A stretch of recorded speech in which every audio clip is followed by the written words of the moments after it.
and welcome into the Flippin Hippos YouTube channel. I'm Star the Flippin Hippo, and today is Monday, March 30th. And because it's a Monday, that means it's time for What Sold on eBay! Guys, we're just going to jump right on in this week and start off with the Instagram photos, just like every week. Kind of give you an idea of how our volume is doing, how many packages we're sending out each day, and then we'll jump over to eBay. I have all of the plush we sold up to show you guys, and then some select items that are either good bread and butter to know about or bolos, and then about 3 or 4 of the best of the best remotes of the week. So let's just get started, shall we? So you're looking at today's photo there with all the hippos in the bags. There are 43 packages, 40 eBay sales, and 3 on Poshmark. Last Monday, we had 38 sales for the whole weekend in 37 packages. 32 of those were eBay and 3 on Poshmark. Tuesday, we had 11 packages, all eBay sales. Wednesday, 15 packages, all eBay sales. Thursday, 13, 12 of those were eBay sales and 1 on Poshmark. And then on Friday, we had 16 go out, 15 in 15 packages. So 16 items in 15 packages. 13 of those were eBay sales and 3 on Poshmark. Again, we're just going to look at the photos and talk about the numbers and not jinx it in any kind of way. We'll go on over here to eBay and we'll start with the plush, the highlights of the plush from the week. This is a Beanie Boo. This is Specs the elephant.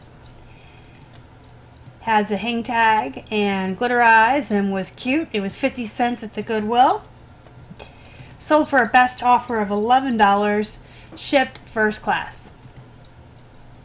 Here we have a Yo Gabba Gabba. This is Foofa. Her name is Foofa. She's from Yo Gabba Gabba. She's a pink plush. I don't know what to say about her. I don't know much. She's older.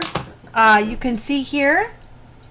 This is back when Keith's hands used to still be in the photo, which OCD. Please don't put your hands in photos, guys. I think it really bothers people when hands are in photos. At least it bothers me. So we don't do that anymore. We use pens and other things to hold tape, pens, whatever, hold down tags. And you can see here our old setup. This is before we had the photo setup we have now, where we would put one poster board down and the trifold behind it. And then sometimes it would move. You can see over here on the left. And she came from the bins. I do remember her from the bins, so that she's been around for a couple of years. Took her a while to sell.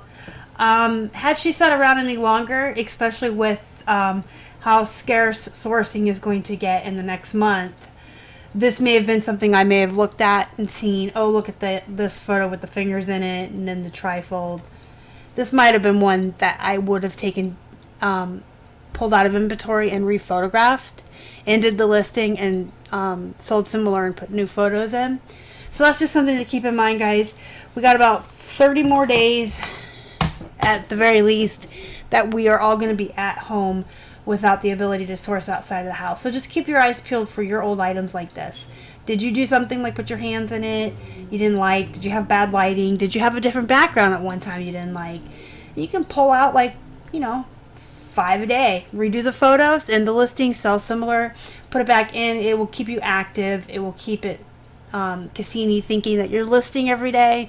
It can keep your account active, but it will also give those items a better chance to sell, because if there's something wrong with them and you redo them, it gives them a better chance to sell. And we all have 50,000 listings right now, so it won't hurt you to start ending stuff and putting it back in. Alright, we have a Smurfette here.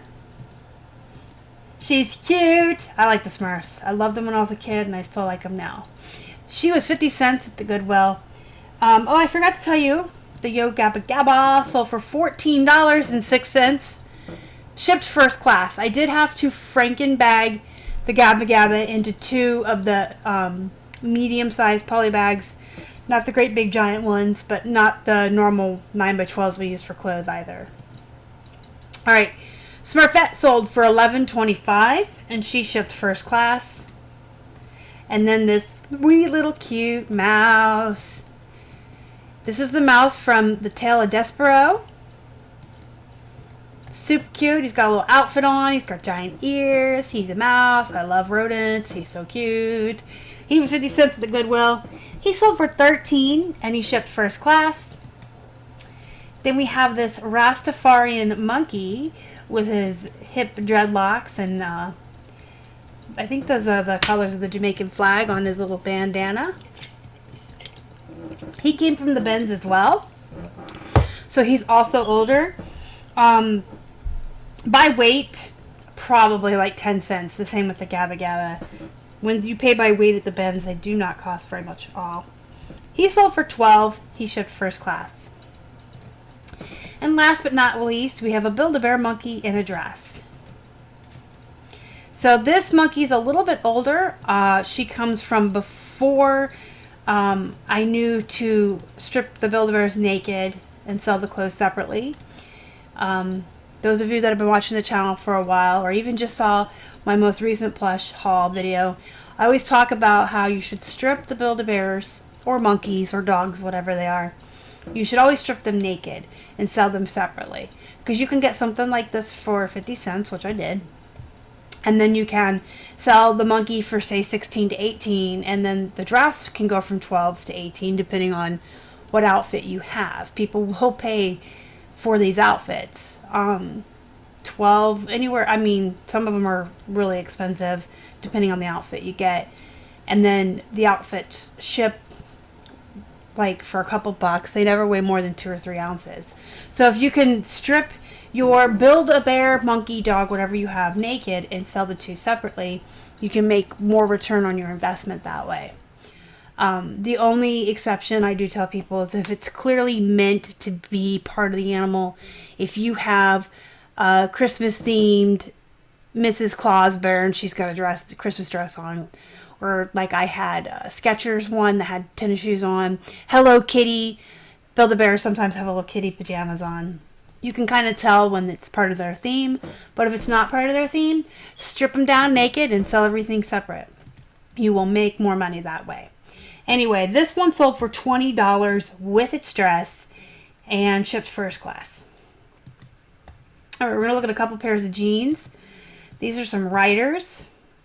I believe these came out of a thread-up box because I don't source these so much anymore unless they're like a very large plus size. So these sold for, I took a best offer on these of $18.89, and they did ship in a padded flat. And then these H&Ms came out of a thread-up box because this is a brand I do not source at all anymore. I used to, but H&M just moves so slow and doesn't flip for much. And then I'm proven wrong by this pair from the thread-up box. But in its defense, it was button fly. I tell you guys all the time, I do really well with button fly. I charge more for button fly and they move faster for me. So these were button fly. They had the ripped raw hems. They had rips and tears all down the legs. So believe it or not, those of you that don't flip jeans, having these rips and tears and holes and everything makes them more valuable. So these came out of a thread-up box, so they were probably about $1.70, $1.60. And they sold for $21.99, and they shipped in a padded flat. Then we have a pair of Adriana Goldschmied. These are the Prima Cigarette. These also came out of a thread-up box, and I accepted a best offer of $26.15 on these, and they shipped first class. I had to double check that. So these were even a little bit cheaper to ship. Guys, got some Margaritaville glasses. Grand Turk, little parrots on them. These came from, I want to say they came from a yard sale and they were $1 a piece. And I accepted a best offer of $20 on the pair, and then they paid shipping in addition to that. So they did ship priority mail, and they paid for the shipping. Got this Uno for $1 at a yard sale. They sold for right around a best offer of $7.50. and they shipped first class.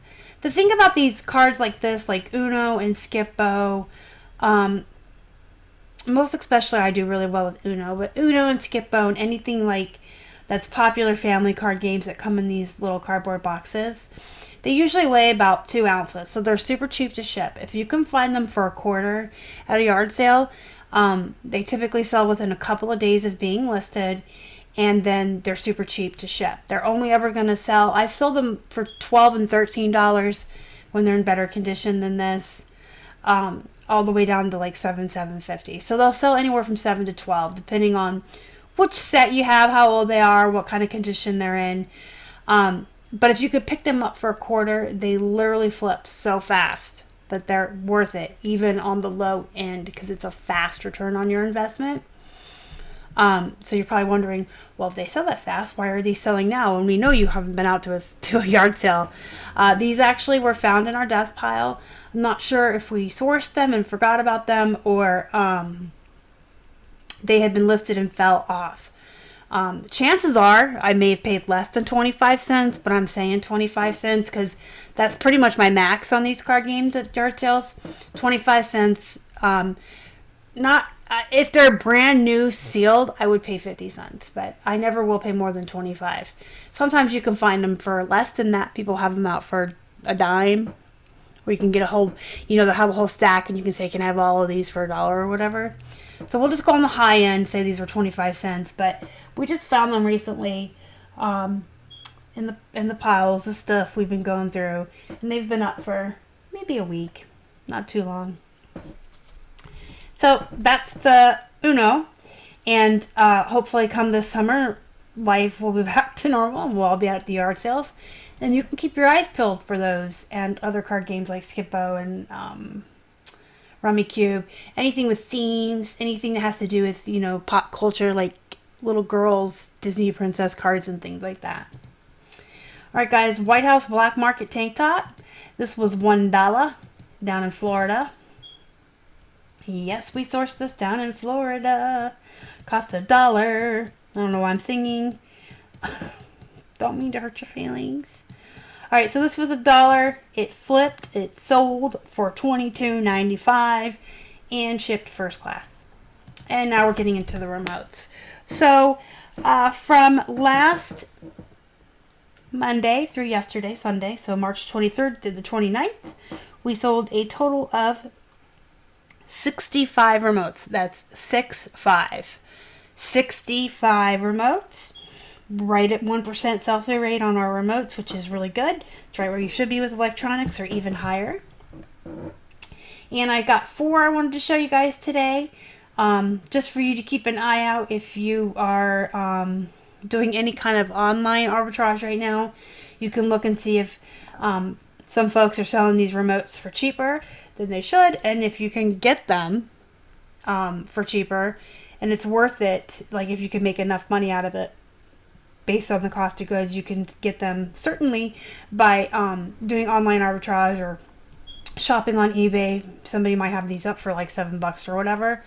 And then of course later on in the year we'll all be back out at thrift stores and church sales, estate sales, and things like that. You guys can keep your eyes peeled for these. You can be making a list of what remotes to look for, and then you'll have a whole notebook to take out with you once current situation is situation normal. All right, so this is a Toshiba. There's its model number. Sold for $21.99. This is a really nice Harmony 700 by Logitech. Really nice one. It sold for $24.99. Here's a Sony CD. There's its model number. 2812. And finally, this Pioneer flat panel TV remote control. $39.99. Each of our remotes was about 52 cents a piece. We did buy in bulk. We bought 3,000 remotes for $1,600 shipped to our door. Averages out to about 52 cents a piece. And we sold, like I said, 65 of them, anywhere from $7 all the way up to $40 this week. And each one ships first class in the yellow craft mailers. Alright guys, let me know down in the comments how things are going for you. If you have any questions or concerns or whatever, you can always put that in the comments. I do answer all the comments on the YouTube channel. I can get behind on those. However, I do make an effort to reply to each and every comment. Eventually, I just kind of get behind on those. If you want to get a hold of me super, really duper fast, the best way is in our Facebook group, the Flippin' Hippos Reseller Pod. It's a free to join Facebook group. You can search for it by name or use the link down in the description box to join. It's a really good group to be in. A lot of great folks are in there, and you can tag me, and that in there if you have questions or something that you need like an instant answer to or a little bit quicker, and that's where you can get a hold of me the quickest and fastest and most easiest. You can also email me at flippinhipposhelp@gmail.com. I do answer all of our emails as well. That just takes me a little bit longer because we get so many emails. I always answer first in, first out, so I have to answer in the order that they come in. So if it takes a little while or a couple of days, it's just because there's so many people that came in before you. Again, you can always tag me in the Facebook group and I'll get to you faster. So those are the 3 really best ways to get a hold of us. Comments down below, the email, and the Facebook group. But you can also find us on Instagram, Facebook, and Twitter. We're at Flippin' Hippos on all social media. Don't forget to hit the thumbs up before you leave, guys. It really helps the channel out. And if you haven't already and you'd like to, please subscribe to the channel and help us feed a hungry hippo. Double check that you have that bell hit so that you're getting notifications. I've been hearing from a couple of folks, they're not being notified when I go live. Just double check those bells. I think sometimes they uncheck themselves. And until next time, guys, go be productive. Go make some money. Wash your damn hands and stay home. I'll see you next time. Thank you so much for watching. You guys are the best. Bye.